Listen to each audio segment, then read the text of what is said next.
السلام عليكم ورحمة الله.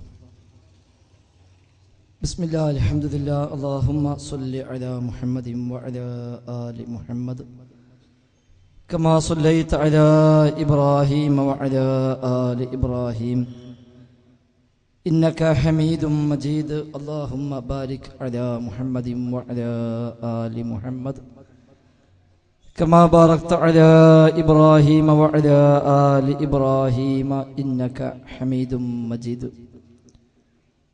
أما بعد فإن خير الكلام كلام الله وخير السنن سنن محمد صلى الله عليه وسلم وشر الأمور محدثاتها وكل محدثة بدعة وكل بدعة ضلالة وكل ضلالة في النار. أعوذ بالله من الشيطان الرجيم. بسم الله الرحمن الرحيم. يا أيها الذين آمنوا اتقوا الله حق تقاته ولا تموتن إلا وأنتم مسلمون. بسم الله الرحمن الرحيم. يولج الليل في النهار ويولج النهار في الليل وسخر الشمس والقمر كل يجري لأجل مسمى ذلكم الله ربكم له الملك والذين تدعون من دونه ما يملكون من قطمير إن تدعوهم لا يسمعوا دعاءكم ولو سمعوا ما استجابوا لكم ويوم القيامة يكفرون بشرككم ولا ينبئك مثل خبير.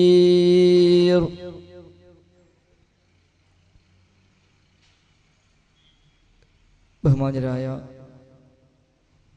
രക്ഷിതാക്കളെ,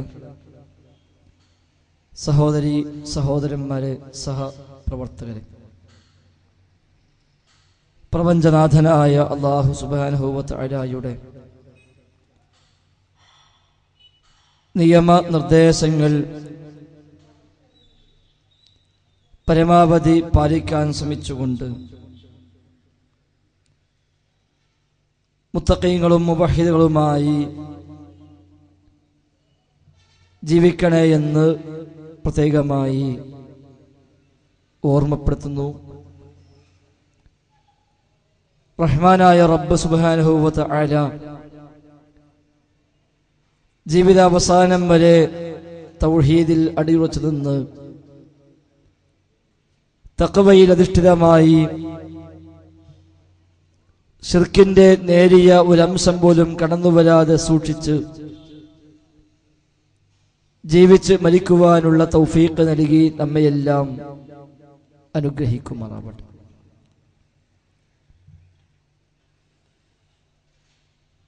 ലോകത്ത് നിയോഗിക്കപ്പെട്ട പ്രവാചകന്മാർ അഖിലവും പ്രധാനമായും പ്രഥമമായും പ്രബോധനം ചെയ്ത അടിസ്ഥാന ആദർശമാണല്ലോ ലാ ഇലാഹ ഇല്ലല്ലാഹ്. ആരാധനക്കർഹനായ അല്ലാഹു അല്ലാതെ മറ്റാരുമില്ല എന്ന ആ ആരാധന ഏതുമാകട്ടെ, അത് പ്രാർത്ഥനയാണെങ്കിലും സഹായാർത്ഥനയാണെങ്കിലും നേർച്ച വഴിപാടുകളാണെങ്കിലും സത്യം ചെയ്യലോ ബലികർമ്മങ്ങളോ ആണെങ്കിലും മറ്റേതു ആരാധനാ കർമ്മങ്ങളാണെങ്കിലും അതെല്ലാം അർപ്പിക്കപ്പെടുവാൻ അർഹനായിട്ടുള്ളവൻ പ്രപഞ്ച സൃഷ്ടാവായ റബ്ബുൽ ആലമീനായ അല്ലാഹു സുബ്ഹാനഹു വ തആല മാത്രം. അതാണല്ലോ ലാ ഇലാഹ ഇല്ലല്ലാഹ്. ഒന്നാമത്തെ മനുഷ്യനായ ആദം നബി അലൈഹിസ്സലാത്തു വസ്സലാം മുതൽ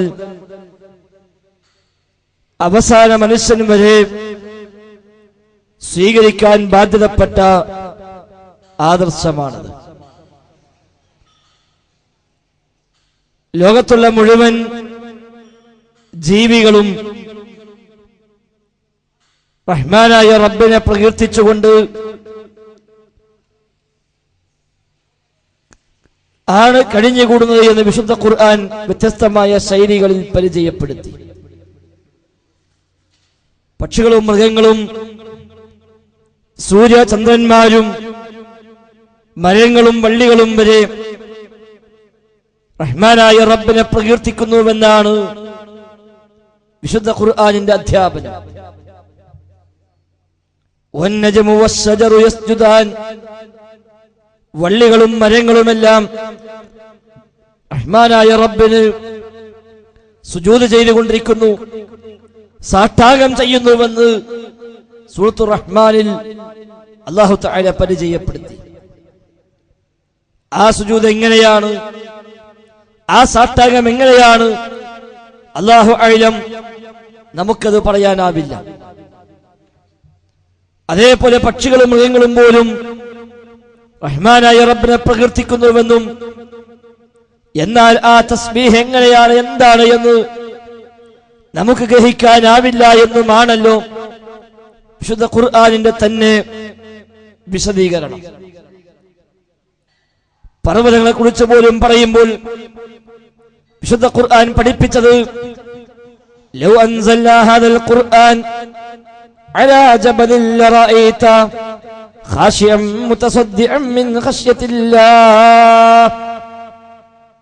ഈ ഖുർആൻ എങ്ങാനും ഒരു പർവ്വതത്തിന് മീതെയാണ് നാം അവതരിപ്പിച്ചതെങ്കിൽ ഈ ഖുർആനിന്റെ അധ്യാപനങ്ങളും ഈ ഖുർആനിന്റെ നിർദ്ദേശങ്ങളുമൊക്കെ ഒരു പർവ്വതത്തോടാണ് നാം നിർദ്ദേശിച്ചതെങ്കിൽ ലറഅയ്തഹു ഖാശിഅൻ മുതസദ്ദിഅൻ മിൻ ഖശ്യത്തില്ലാഹ്, റഹ്മാനായ റബ്ബിനെ പേടിച്ചുകൊണ്ട് ആ റബ്ബിനെ കീഴ്നിക്കൊണ്ട് പൊട്ടിപ്പിളരുന്ന പൊട്ടിത്തെറിക്കുന്ന രൂപത്തിൽ നിനക്ക് ആ പർവ്വതത്തെ കാണാമെന്ന വിശുദ്ധ ഖുർആനിന്റെ അധ്യാപനം. ലോകത്തുള്ള മുഴുവനും ആകാശഭൂമികളെ മുഴുവനും റഹ്മാനായ റബ്ബിനെ പ്രകീർത്തിക്കുന്നുവെന്ന വ്യത്യസ്ത ശൈലികളിൽ വന്ന ധാരാളം വചനങ്ങൾ. ഇവിടെ മനുഷ്യരായ നാം മാത്രം ആ ഒരു ആദർശം അതേപടി സ്വീകരിക്കേണ്ടതിന് പകരം അതിൽ വെള്ളം ചേർക്കുകയും റഹ്മാനായ റബ്ബിനെ മാത്രം ആരാധിക്കേണ്ട സ്ഥാനത്ത് റബ്ബല്ലാത്തവരെ ആരാധിക്കുന്ന, റബ്ബല്ലാത്തവരോട് പ്രാർത്ഥിക്കുന്ന, റബ്ബല്ലാത്തവരോട് പലവിധ ന്യായങ്ങൾ പറഞ്ഞുകൊണ്ട് സഹായാർത്ഥനകൾ, ഇസ്തിഗാസകൾ, ഇസ്തിആനകൾ റബ്ബല്ലാത്തവരിലേക്ക് തിരിച്ചുവിടുന്ന സാഹചര്യം ലോകത്ത് മനുഷ്യരിൽ നിന്നുണ്ടായി, അതേപോലെ ജിന്നുകളിൽ നിന്നുമുണ്ടായി.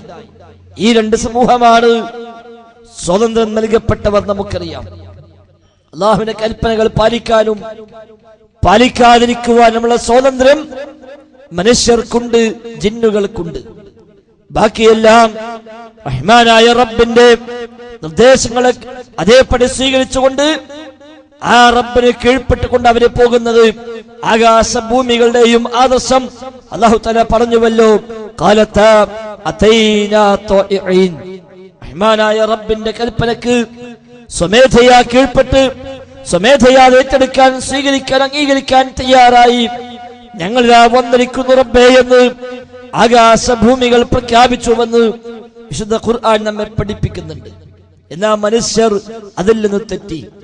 മനുഷ്യർ, ഒന്നാമത്തെ മനുഷ്യൻ റഹ്മാനായ റബ്ബിനെ മാത്രം ആരാധിച്ചെങ്കിലും ആ ഒന്നാമത്തെ മനുഷ്യന്റെ ആദം നബിയുടെ സന്താന പരമ്പരകളായി കടന്നു വന്നവർ പിന്നീട് കാലക്രമേണ തങ്ങളെപ്പോലുള്ള തങ്ങളുടെ മുൻഗാമികളായി ജീവിച്ചുപോയ മഹാന്മാരെ പല ന്യായങ്ങളും പല പേരുകളും പറഞ്ഞുകൊണ്ട് ആരാധിക്കാനും വിളിച്ചു പ്രാർത്ഥിക്കാനും ആരംഭിച്ചുവെന്നാണല്ലോ ഖുർആനിന്റെ അധ്യാപനം.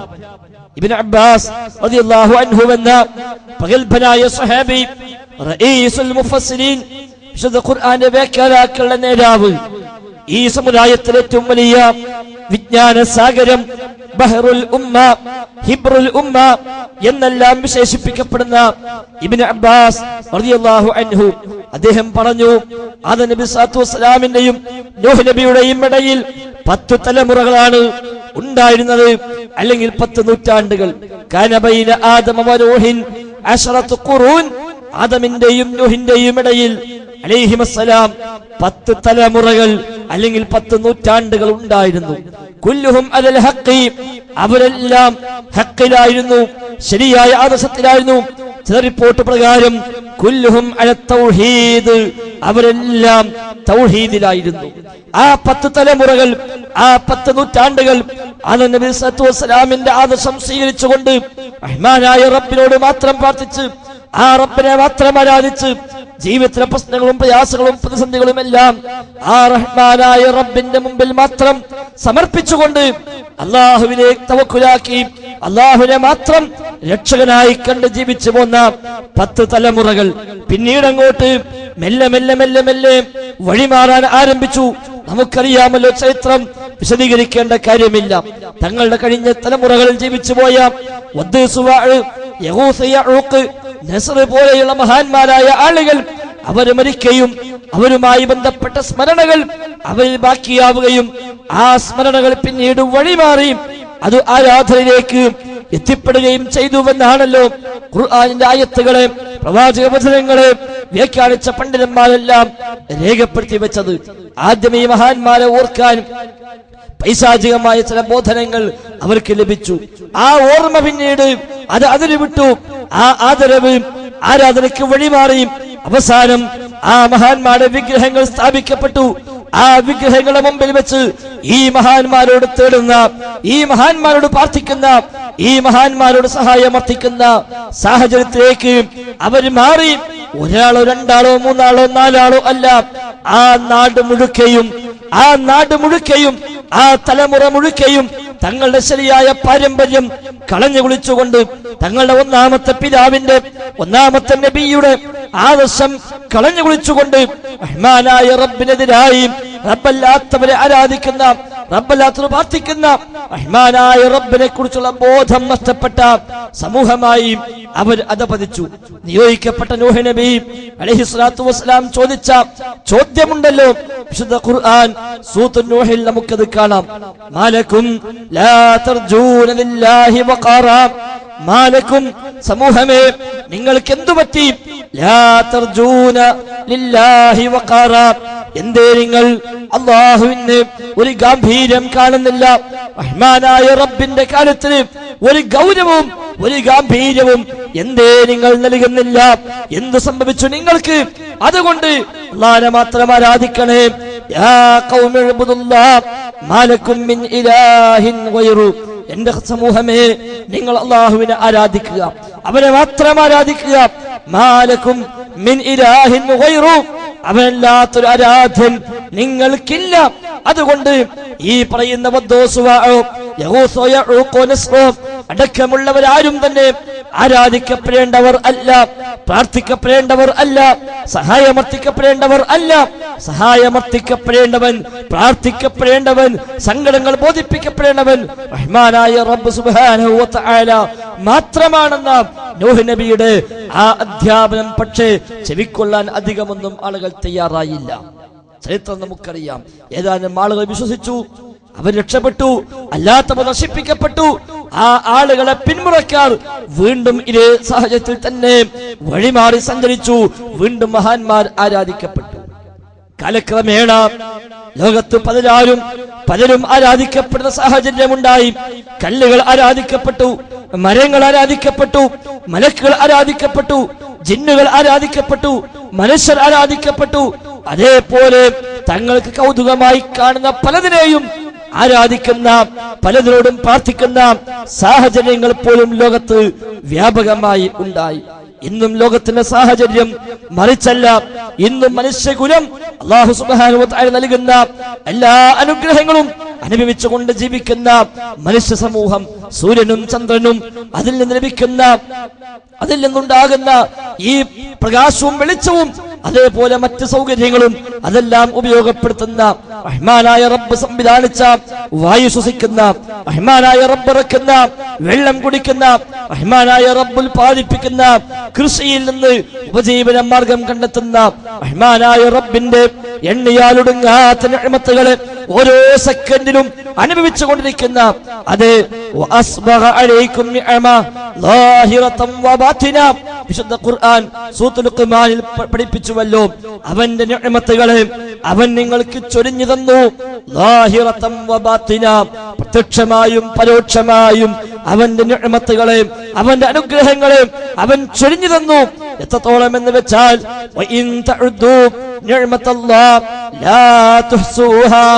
അല്ലാഹുവിന്റെ നിഅമത്തുകളെ നിങ്ങൾ എണ്ണുകയാണെങ്കിൽ ലാ തുഹ്സൂഹാ, ആ നിഅമത്തുകൾ, ആ അനുഗ്രഹങ്ങൾ നിങ്ങൾക്കൊരിക്കലും കണക്കാക്കാനാവില്ല, കൃത്യപ്പെടുത്താനാവില്ല, നിർണയിക്കാനാവാത്ത വിധം കണക്കില്ലാത്ത, കണക്കാക്കാൻ കഴിയാത്ത കോടാനുകോടി അനുഗ്രഹങ്ങളെ ഓരോ സെക്കൻഡിലും അനുഭവിക്കുന്ന മനുഷ്യൻ അവന്റെ ശരീരത്തിലും അവന്റെ മറ്റു പരിസരങ്ങളിലുമായി ധാരാളം നിഅമത്തുകളെ അനുഭവിച്ചു കൊണ്ടിരിക്കുന്ന മനുഷ്യൻ, പക്ഷേ ഈ അനുഗ്രഹങ്ങൾക്ക് നന്ദിയായി ഇതെല്ലാം നൽകിയ റഹ്മാനായ റബ്ബിനെ മാത്രം ആരാധിക്കേണ്ട സ്ഥാനത്ത്, ആ റബ്ബിനോട് മാത്രം പ്രാർത്ഥിക്കേണ്ട സ്ഥാനത്ത് ഇന്നും ലോക മനുഷ്യർ റബ്ബല്ലാത്ത പലതിനെയും ആരാധിക്കുന്നു.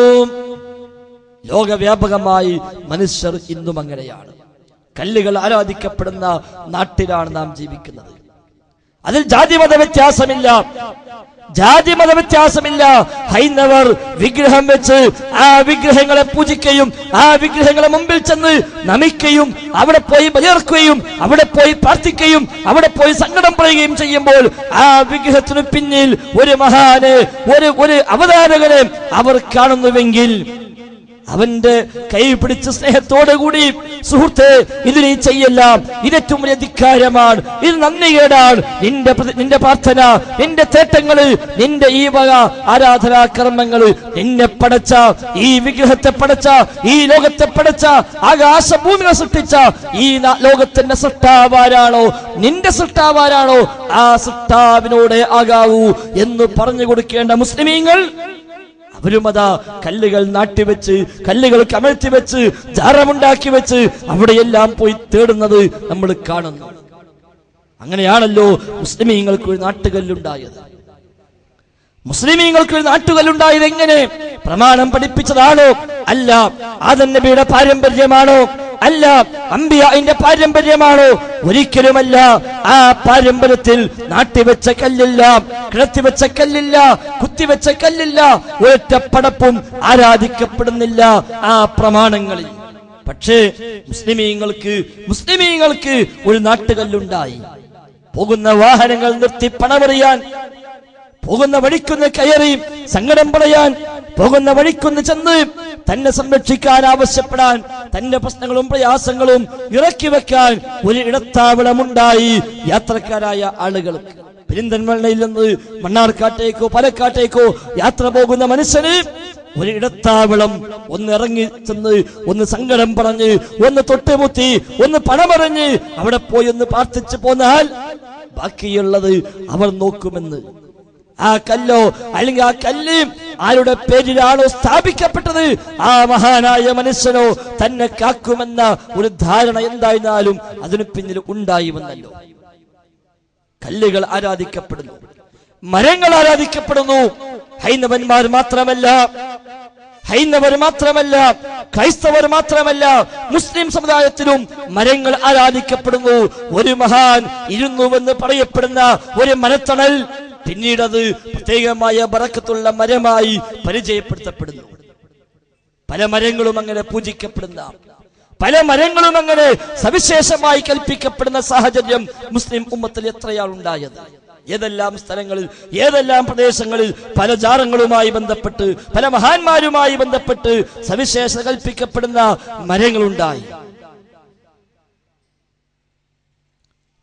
എത്ര സ്ഥലങ്ങളിൽ മമ്പുറം ജാറുമായി ബന്ധപ്പെട്ട് ഒരു പ്രത്യേകമായ പുണ്യമാവ് അവിടെ ഉണ്ടായിരുന്നു. അടുത്ത കാലഘട്ടത്ത് അത് മറിഞ്ഞു വീഴാൻ പോകുന്നുവെന്ന് ബോധ്യമായപ്പോൾ മുറിച്ചു മാറ്റി. പല സ്ഥലത്തുമുണ്ട് അത്തരം വൃക്ഷങ്ങൾ. കാന്തപുരം സുന്നികളുടെ വലിയ കേന്ദ്രമായ കുണ്ടൂർ അബ്ദുൽ ഖാദിർ മുസ്ലിയാരുടെ ജാറം, ആ ജാറത്തിന് സമീപത്തുള്ളൊരു മാവ്, ആ മാവിന്റെ ഇലക്ക് അത്ഭുതമായ രോഗശമന സിദ്ധിയുണ്ട് എന്ന് വിശ്വസിക്കപ്പെടുന്നു. എന്നിട്ട് ഇല ഉണ്ടായി വരുമ്പോഴേക്ക് എല്ലാം പറിച്ചുകൊണ്ട് പോകപ്പെടുന്നു. കുണ്ടൂർ അബ്ദുൽ ഖാദിർ മുസ്ലിയാർ ഒരു കറാമത്ത് കാണിച്ച മരമാണ് എന്ന അവിടെ പ്രചരിപ്പിക്കപ്പെടുന്നത്. ഇങ്ങനെ എത്ര മരങ്ങൾ, എത്ര സ്ഥലങ്ങൾ, എത്ര കല്ലുകൾ, ഏതെല്ലാം പല സ്ഥലത്തും ചില മഹാന്മാർ വന്നിരുന്ന സ്ഥലം അവിടെ സവിശേഷത. ചില മഹാന്മാർ ചവിട്ടിയ സ്ഥലം അവിടെ സവിശേഷത. അങ്ങനെയാണ് ബോംബെയിൽ ആദം മലയുണ്ടായത്. ബോംബെയിൽ ആദം മലയുണ്ട്.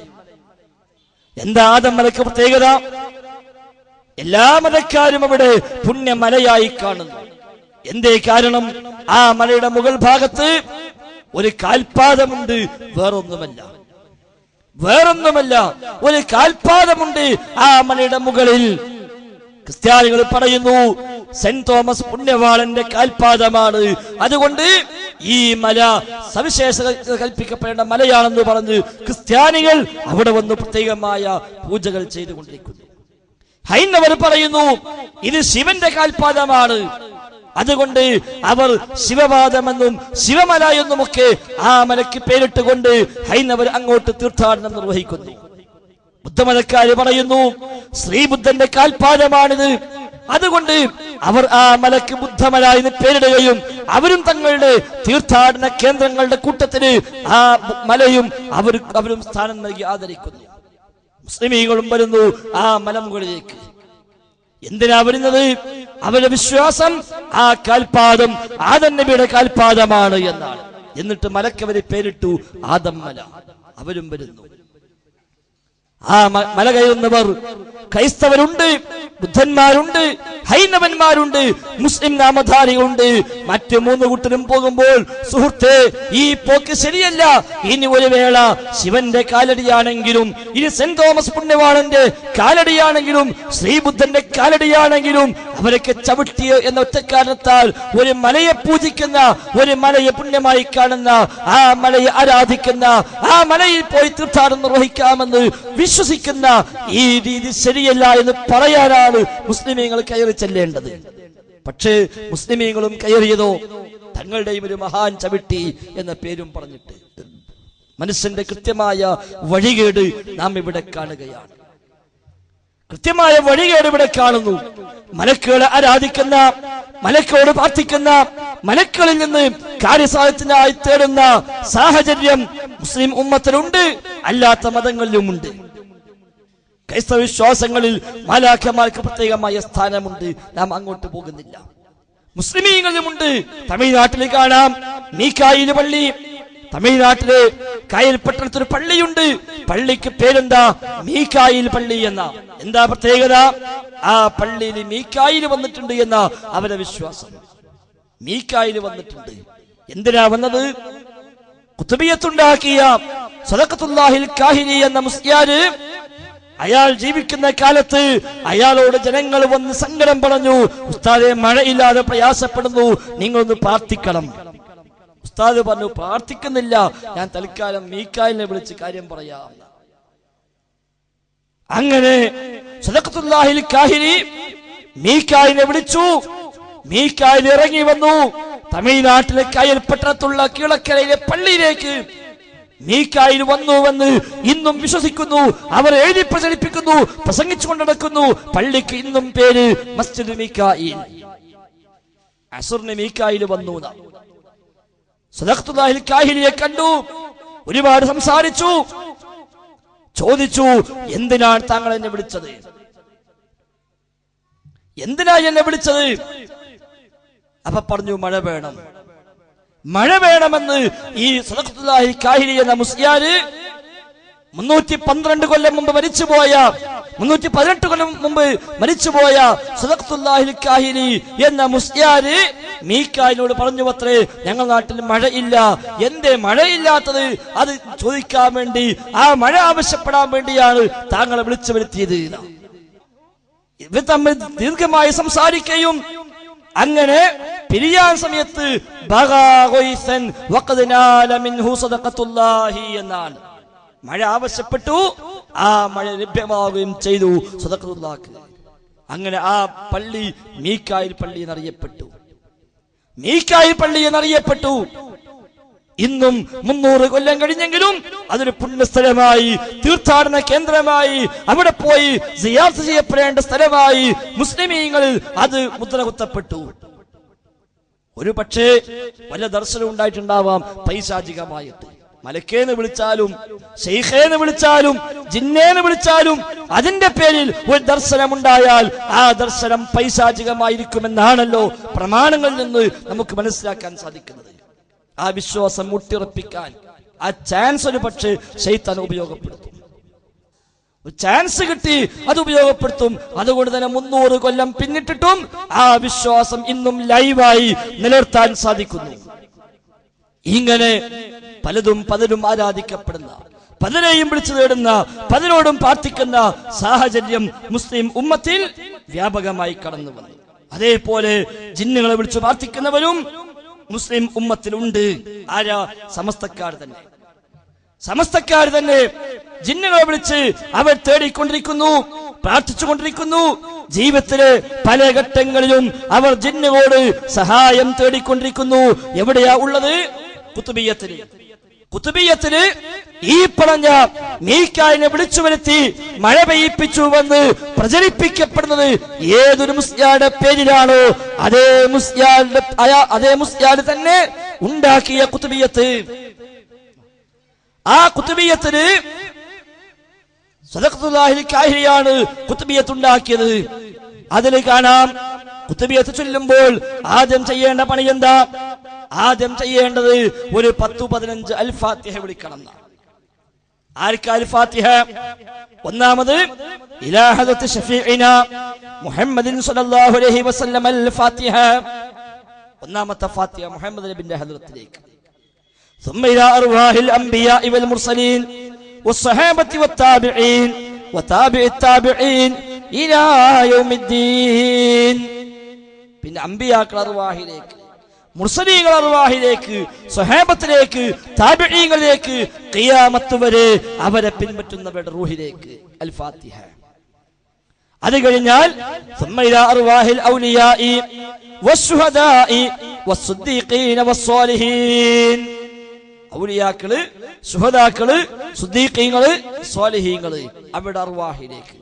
ثم إلى أرواح ملائكة الله المقربين جبريل وميكائيل وإسرافيل وعزرائيل والحفظة والروحانيين. പിന്നെ മലക്കുകൾക്ക് അൽ ഫാത്തിഹ. അതിൽ തന്നെ ജിബ്രീലിന്, മീകാഈലിന്, ഇസ്രാഫീലിന്, അസ്രാഈലിന്, ഹഫളത്ത് എന്ന മലക്കിന് ഒരു സ്പെഷ്യൽ അൽ ഫാത്തിഹ. പിന്നെ റൂഹാനിയീന, റൂഹാനികൾക്കും അൽ ഫാത്തിഹ.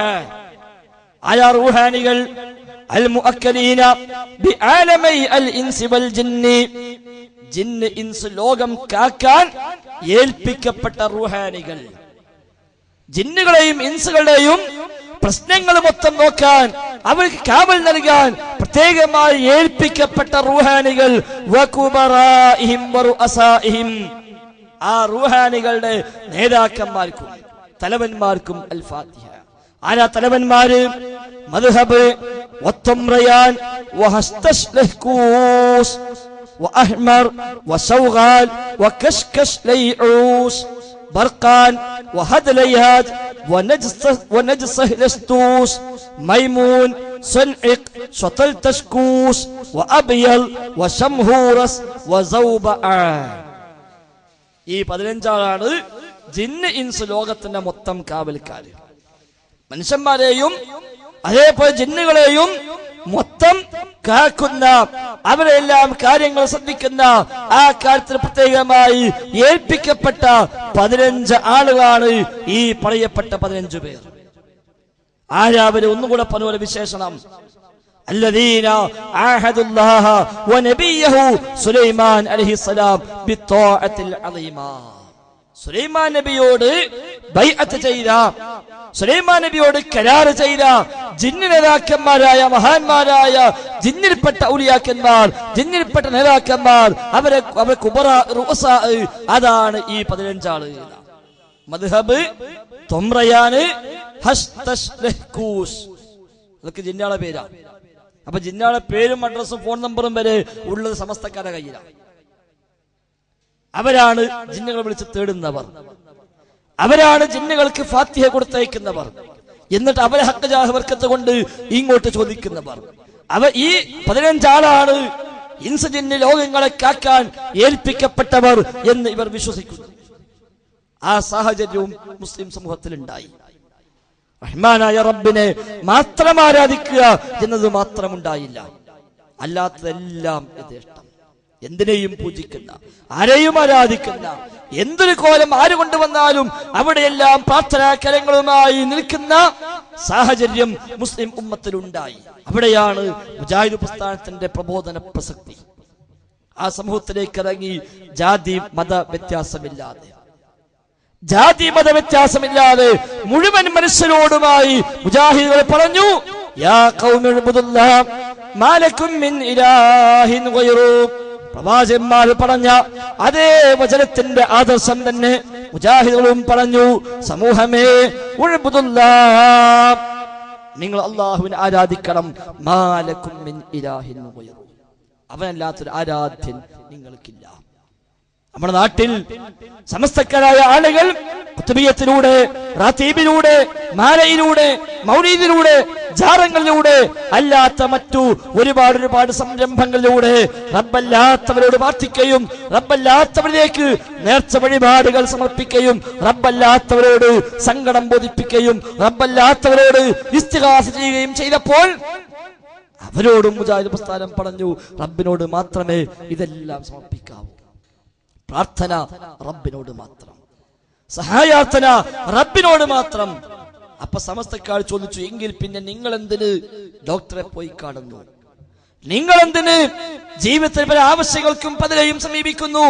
എങ്കിൽ അതും നിർത്തണ്ടേ? അല്ലാഹ് മതി എന്നാണെങ്കിൽ പിന്നെന്തിന് രോഗം വരുമ്പോൾ ഡോക്ടറെ സമീപിക്കുന്നു? പിന്നെന്തിന് സാമ്പത്തിക പ്രയാസം വന്നാൽ സമ്പന്നരെ സമീപിക്കുന്നു? പിന്നെന്തിന് മറ്റു പല പ്രശ്നങ്ങളും ഉണ്ടാകുമ്പോൾ അത് പരിഹരിക്കാൻ സാധിക്കുന്ന പല ആളുകളെയും പോയി നിങ്ങൾ പരിഹാര മാർഗം തേടുന്നു എന്ന് അവർ ഇങ്ങോട്ട് ചോദിച്ചു. ലോകത്ത് അമ്പിയാക്കളൊക്കെ വന്നപ്പോൾ അവർ നേരിട്ടില്ലാത്തൊരു ചോദ്യമാണത്. അമ്പിയാക്കളെല്ലാം വന്നപ്പോൾ ആ അമ്പിയാക്കൾ ആ ജനതയോട് അല്ലാഹുവിനെ മാത്രമേ ആരാധിക്കാവൂ എന്നും റബ്ബിനോട് മാത്രമേ തേടാവൂ എന്നും പറഞ്ഞപ്പോൾ ആ ജനതയുടെ വാദം എന്താ? റബ്ബല്ലാത്തവരെയും ആരാധിക്കാം, റബ്ബല്ലാത്തവരോടും തേടാം, റബ്ബല്ലാത്തവരോടും പ്രാർത്ഥിക്കാം, അത് പ്രശ്നമില്ല, അത് പ്രശ്നമല്ല എന്നാണ് അവരുടെ വാദം. എന്നാൽ നമ്മുടെ നാട്ടിലോ തിരിച്ച പ്രാർത്ഥന റബ്ബിനോടേ പാടുള്ളൂ, ദുആ അല്ലാഹുവിനോടേ പാടുള്ളൂ, ഇബാദത്ത് റബ്ബിനോടേ പാടുള്ളൂ എന്ന് പ്രഖ്യാപിക്കുകയും ലാ ഇലാഹ ഇല്ലല്ലാഹ് മുഹമ്മദ് റസൂലുള്ളാഹി എന്ന് വാചകം അംഗീകരിക്കുകയും ചെയ്യുകയും അതോടൊപ്പം ഞങ്ങൾ പ്രാർത്ഥിക്കുന്നില്ല എന്ന ന്യായം പറഞ്ഞിട്ട് മറ്റു പലരോടും പ്രാർത്ഥിക്കുകയും ചെയ്യുന്നു. ജീവിതത്തിലെ ഏതു പ്രതിസന്ധിക്കും മുഹീദ്ദീൻ ശൈഖിനെ വിളിക്കുന്നവർ, എന്തു പ്രയാസവും ശൈഖിനോട് പറയുന്നവർ, റഹ്മാനായ റബ്ബിന്റെ സ്ഥാനം ശൈഖിന് വകവെച്ച് കൊടുത്തവർ, എന്നാലും പറയും ഞങ്ങൾ ദുആ ചെയ്യുന്നില്ല, ഞങ്ങൾ പ്രാർത്ഥിക്കുന്നില്ല. കാരണം അവര് പറഞ്ഞെന്താ? ഇലാഹാണെന്ന് വിശ്വസിച്ചെങ്കിലേ ദുആ ആകൂവെന്ന. ഇലാഹാണെന്ന് വിശ്വാസമുണ്ടെങ്കിലേ, സ്വയം കഴിവുണ്ട് എന്ന്, സമതിയത്തുണ്ട് എന്ന് വിശ്വസിക്കുന്നുവെങ്കിലേ ഒരു തേട്ടം പ്രാർത്ഥനയായി മാറൂ. ഇല്ലേ, അത് പ്രാർത്ഥനയല്ല. മുഹീദ്ദീൻ ശൈഖ് ഇലാഹാണെന്ന് ഞങ്ങളാരും വിശ്വസിക്കുന്നില്ല, റിഫായി ശൈഖ് ഇലാഹാണെന്ന് ഞങ്ങളാരും വിശ്വസിക്കുന്നില്ല, അതേപോലെ മീകായിൽ എന്ന മലക്ക് ഇലാഹാണെന്ന് ഞങ്ങളാരും വിശ്വസിക്കുന്നില്ല. ഈ പറയപ്പെട്ട 15 ജിന്ന് നേതാക്കന്മാർ അവർ ഇലാഹാണെന്ന് ഞങ്ങളാരും വിശ്വസിക്കുന്നില്ല. അതുകൊണ്ട് ഞങ്ങൾ ചെയ്യുന്നത് പ്രാർത്ഥനയല്ല, അത് ശിർക്കല്ല, അത് പ്രമാണ വിരുദ്ധമല്ല എന്ന് സമസ്തക്കാർ വാദിച്ചു. അവിടെ നമുക്ക് വരെ പഠിപ്പിക്കേണ്ടി വന്നു ഏതാണ് പ്രാർത്ഥന, ഏതാണ് പ്രാർത്ഥനയല്ലാത്തത്, എപ്പോഴാണ് ദുആ ആവുക, എപ്പോഴാണ് ദുആ അല്ലാതിരിക്കുക. അവിടെ നമ്മൾ പ്രയോഗിച്ച, നാം പഠിപ്പിച്ച, നാം സമുദായത്തിൽ ചർച്ചയാക്കിയ പ്രധാനപ്പെട്ട പദപ്രയോഗങ്ങളായിരുന്നു കാര്യകാരണ ബന്ധവും അഭൗതികവും അതേപോലെ അദൃശ്യവും മറഞ്ഞ വഴിയുമെല്ലാമായി ബന്ധപ്പെട്ട പദപ്രയോഗങ്ങൾ. മറഞ്ഞ വഴിയിൽ ഉപകാരം ചെയ്യാൻ റബ്ബിനെ കഴിയൂ, മറഞ്ഞ വഴിയിൽ ദോഷം വരുത്താൻ റബ്ബിനെ കഴിയൂ, അദൃശ്യ മാർഗത്തിൽ ഗുണദോഷങ്ങൾ വരുത്താൻ അല്ലാഹുവിന് മാത്രമേ സാധിക്കൂ. അവന്റെ പടപ്പുകളിൽ ആർക്കും സാധ്യമല്ല. സാധിക്കുമെന്ന വിശ്വാസമാണ് അവരിലേക്ക് തേട്ടങ്ങളുമായി ചെല്ലാനുള്ള പ്രചോദനം. അതുകൊണ്ട് മറഞ്ഞ വഴിയിൽ സഹായിക്കുന്നവൻ, അദൃശ്യ മാർഗത്തിൽ സഹായിക്കുന്നവൻ, അഭൗതിക മാർഗത്തിൽ സഹായിക്കുന്നവൻ അല്ലാഹു മാത്രം. അപ്പൊ സമസ്തക്കാർ ചോദിച്ചു, അങ്ങനെയാണെങ്കിൽ മലക്കുകൾ സഹായിക്കുന്നുവല്ലോ, ജിന്നുകൾ അവരിൽപ്പെട്ട ശൈത്താന്മാർ ഈ നാട്ടിൽ പലരെയും, പല തോന്നിവാസികളെയും, പല തെമ്മാടികളെയും, അതേപോലെ ജ്യോത്സ്യന്മാരെയും, സാഹിര്യങ്ങളെയും, സിദ്ധന്മാരെയും, ആൾദൈവങ്ങളെയും എല്ലാം പിശാച് സഹായിക്കുമെന്ന് പ്രമാണം പഠിപ്പിച്ചുവല്ലോ. അതും മറഞ്ഞ വഴിക്കല്ലേ? അതും അദൃശ്യമാർഗത്തിലല്ലേ? അതും നമ്മൾക്ക് അറിയാത്ത വഴിയല്ലേ എന്ന് സമസ്തക്കാർ ചോദിച്ചു. അപ്പൊ നമ്മൾ പറഞ്ഞു, അത് അദൃശ്യം വേറെ, മറ്റത് അദൃശ്യം വേറെ. അവിടെ നമ്മൾ പ്രയോഗിച്ച പ്രയോഗമാണ് കാര്യകാരണ ബന്ധങ്ങൾക്ക് അധീനം, അതീതം. കാര്യകാരണ ബന്ധം അല്ലാഹു തആല ഈ ലോകത്ത് സംവിധാനിച്ച സംവിധാനമാണ് കാര്യകാരണ ബന്ധം. ഏതു കാര്യം നടക്കാനും റബ്ബ് നിശ്ചയിച്ചൊരു കാരണമുണ്ട്. ആ കാരണവുമായി ബന്ധപ്പെട്ടുകൊണ്ടാണ് ആ കാര്യം ഉണ്ടാവുക. നമുക്ക് ഈ സ്ഥലത്ത് ഒരു മരം വെച്ചുപിടിപ്പിക്കണമെങ്കിൽ നാം ചെയ്യേണ്ടത് കുഴി കുത്തി, വിത്തിട്ട്, വളമിട്ട്, വെള്ളമൊഴിച്ച്, പരിചരിച്ച് അത് മുളച്ചു വന്നതിന് ശേഷവും ആവശ്യമായ പരിചരണങ്ങൾ നൽകി അതൊരു മരമാക്കി മാറ്റണം. അങ്ങനെയാണ് നമ്മൾ ഇവിടെ മരമുണ്ടാക്കുന്നത്.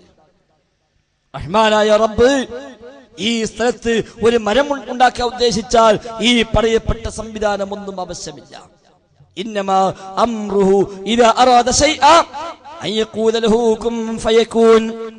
അല്ലാഹു തആല വല്ലതും ഉദ്ദേശിച്ചാൽ ഉണ്ടാകുക എന്ന് പറയേണ്ട താമസം അതുണ്ടായി തീരും.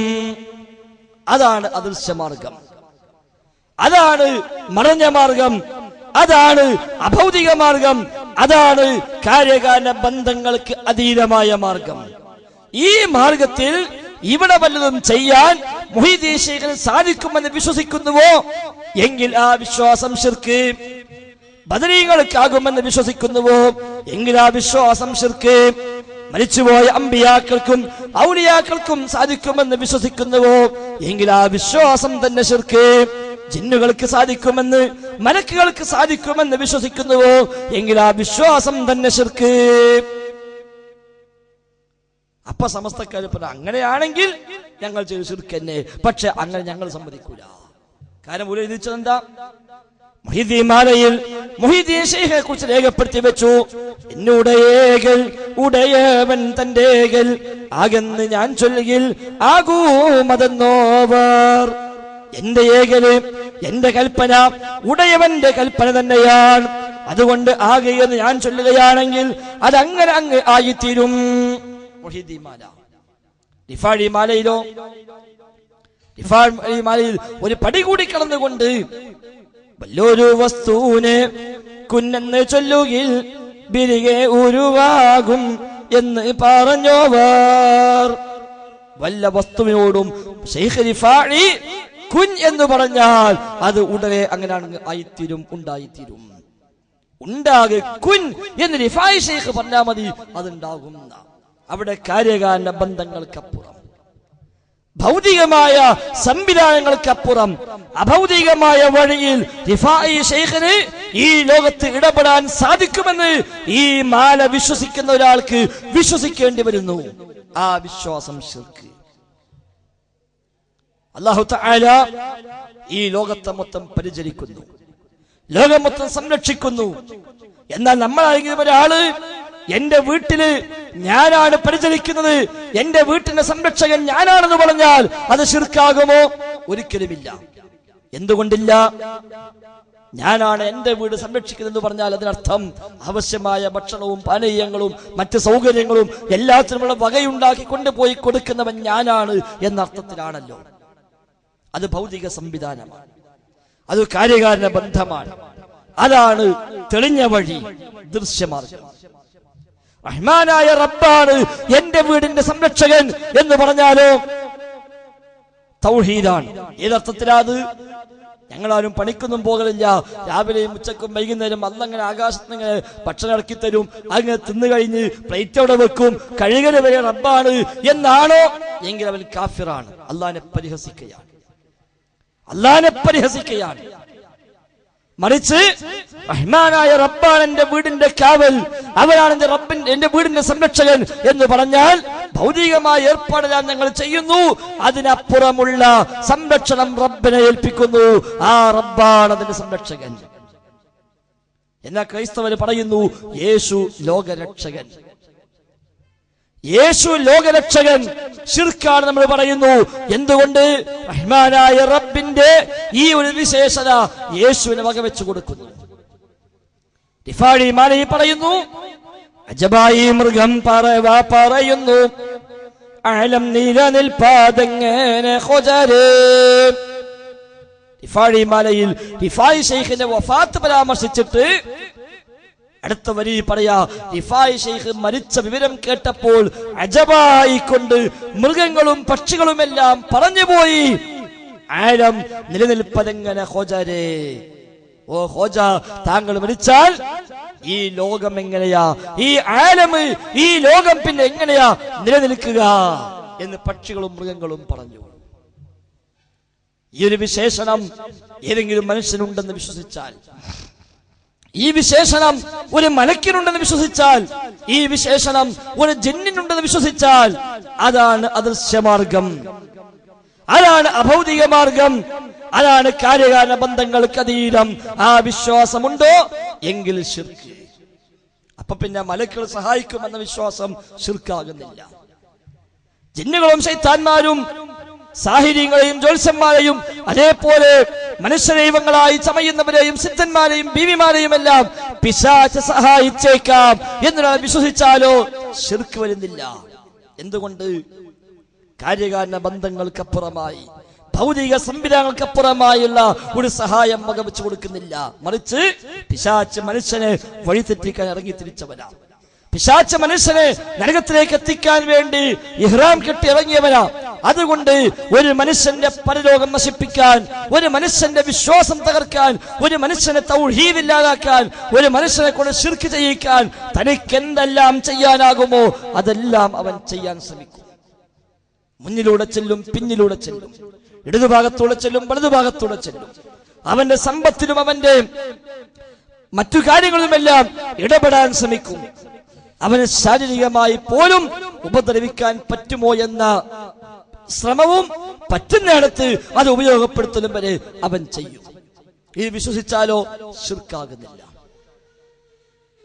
ഇത് പറഞ്ഞപ്പോൾ പ്രമാണം വെച്ച്, ആയത്ത് വെച്ച്, ഹദീസ് വെച്ച്, ആ പ്രമാണങ്ങൾക്ക് മുൻഗാമികൾ നൽകിയ വ്യാഖ്യാനം മുമ്പിൽ വെച്ചുകൊണ്ട് ഇതാ ഇങ്ങനെ വസ്തുതയുണ്ട് എന്ന് പഠിപ്പിക്കാൻ ശ്രമിച്ചപ്പോൾ ചില ആളുകൾക്ക് ദഹിച്ചില്ല. ഏകദേശം 10-15 കൊല്ലങ്ങളായി അത് ദഹിക്കാത്ത ചില മനുഷ്യന്മാർ മുജാഹിദ് പ്രസ്ഥാനത്തിന്റെ പേരിലും കടന്നു വന്നു. അതിന് മുമ്പിൽ നിന്ന ആളാണ് അബ്ദുസ്സലാം സുലമിയുടെ വണ്ണ.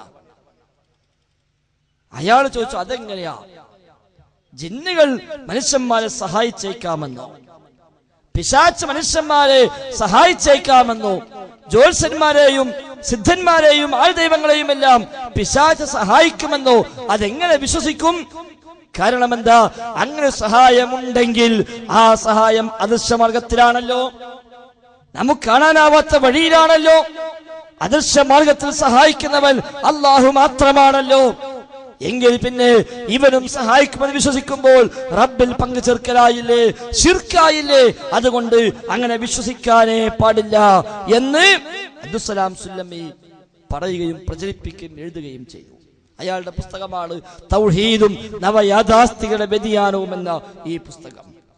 അദ്ദേഹം മുജാഹിദ് പ്രസ്ഥാനത്തിൽ നിന്ന് വേട്ടിപ്പോയതിനു ശേഷം എഴുതിയ പുസ്തകം. ഇതിന്റെ 1-ാമത്തെ അധ്യായം എന്താ? അദൃശ്യം, അഭൗതികം, വ്യതിയാനം എന്നാണ് 1-ാമത്തെ ഹെഡിങ് തന്നെ. അദൃശ്യം, അഭൗതികം, വ്യതിയാനം എന്ന 1-ാമത്തെ ഹെഡിങ് അയാള് പറഞ്ഞു.